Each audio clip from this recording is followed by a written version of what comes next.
I'm gonna be honest, it blew my mind a little bit when I found out how much these rackets cost. I had to stop what I was doing when I saw the price tag for the first time.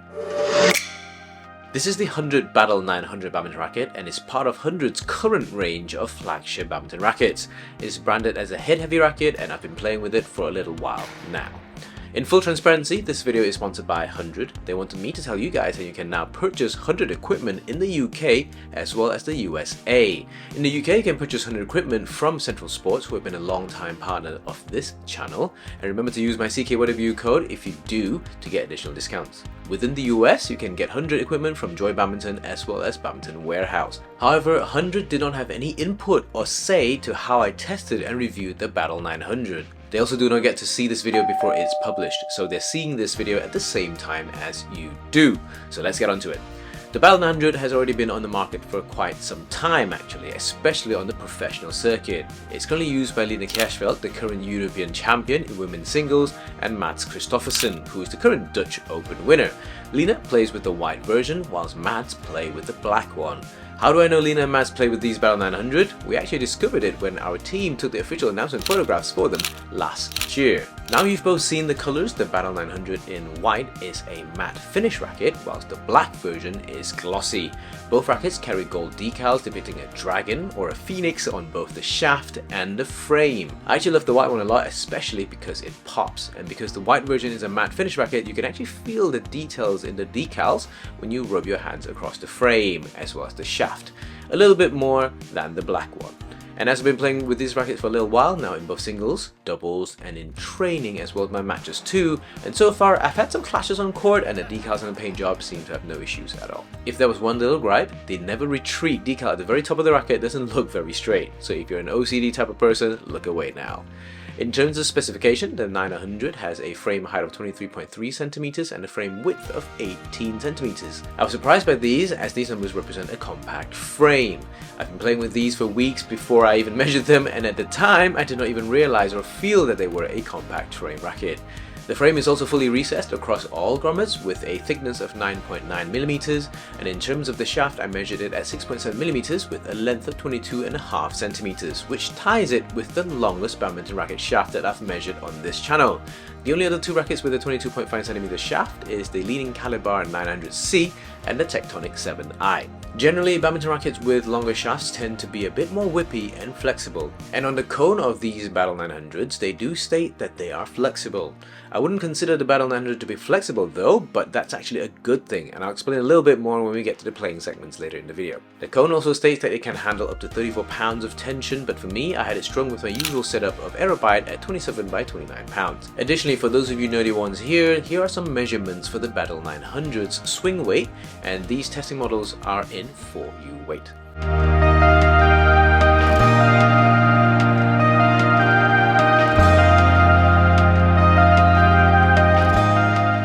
Remember to take care and protect your precious badminton racket frames with the premium racket protection tape from ckwadibio.com/shop, and check out some sign prints too. They come with free delivery worldwide. So, a quick recap. This is a head-heavy, compact frame badminton racket. It already sounds like an aggressive attacking badminton racket. Also, remember I mentioned about the flexibility of the long shaft earlier on? In terms of feel, this thing does not feel like a flexible racket. In fact, it does have a pretty medium to medium stiff hitting feeling, which is very pleasant. When you connect with the shuttle, it doesn't feel spongy at all. The shaft, paired with the head heaviness from the frame, does feel slightly whippy when you're playing fast, super sharp shots such as counter drives, but it doesn't mean it's flexible all the way around. And because of the head weight, it was also incredibly easy for me to generate power. Overhead shots were really easy. Clears, drops, smashes, you name it. Anything that's overhead, easy. However, I did encounter some timing issues as I continued testing it, particularly with finer shots that require more precise timing.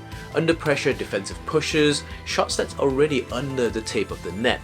Technically more demanding shots. They needed better timing from me. Obviously, I now understand why, especially after measuring the racket. Personally, the smaller frame demands a little bit better precision in terms of connection with the shuttle, as anything that's off sweet spot will tend to slide or die a little bit. I found that to maximize this racket's potential, try and focus on prepping a little bit earlier. Make sure you have your racket carriage in the right place and relax. Let your fingers lead with the gripping timing and just go. You will adapt to the timing that requires and things will start to flow.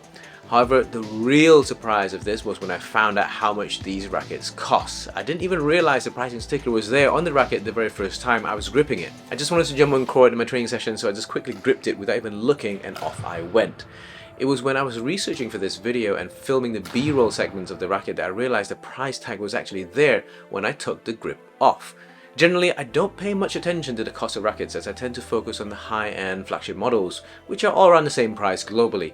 But with racket pricing, especially flagship models nowadays reaching over £200 a racket, and if you're in the States above $250, it blew my mind when I learned that you can get the Battle 900 for around £130 in the UK or $150 in the US. In Malaysia, I was able to find a Battle 900 online for 400 ringgit, and in Malaysia, when it's half of what you would pay for a flagship racket from Yonex, Victor and Li Ning, this has a big impact. We're now in territories where you can get 3 rackets for the price of 2 in Europe and the US, and while in Asia you can get up to 4 rackets for the price of 2. From a value standpoint, it's impossible for me to look away from this. In all honesty, is the Battle 900 the best racket I've ever played with, especially for its category, heavy and compact frame segment? No. Is the looks and the finishing of the Battle 900 on par with the rest of the big players? It's got room to improve, but it's already at a good level, so yes. But in terms of performance, is it a third or 50% behind the other leading manufacturers? No, not even close. The Battle 900 is a few percent behind in terms of actual ultimate performance and feel, but more than makes up for it big time due to its significantly cheaper pricing.